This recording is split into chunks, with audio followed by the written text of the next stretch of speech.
10 milliard ob'yom qilgan odam 80 million sof foyda oldi.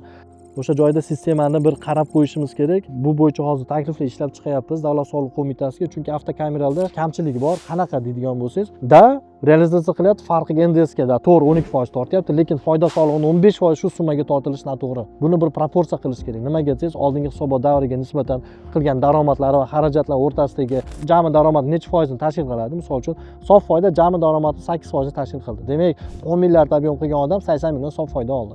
80 milliondan keyin 15% to'lash kerak-da.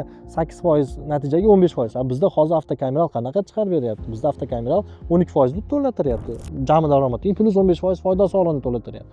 Bu ham bir ko'rib chiqadigan narsa. Ya'ni nima demoqchiman? Bitta buxgalter mana bu narsalarni, ya'ni operatorlik ishlardan tashqari yana o'zini mutaxassisligini, soliqni, IT proseslarni tushunmagungacha kuchli mutaxassis ham bo'lmaydi, ertaga sifralarga ham javob bermaydi, chunki nima qayerda o'tirganini bilmaydi. Hammasini polkasini bilish kerak, hammasini qayerdan olish kerak, bilish kerak. Asoslantirmagan hujjatlar bilan asoslantirmagan tadbirkorda ishlaydigan buxgalter, u ertaga tadbirkorga, men uverman, juda katta zararlar olib keladi.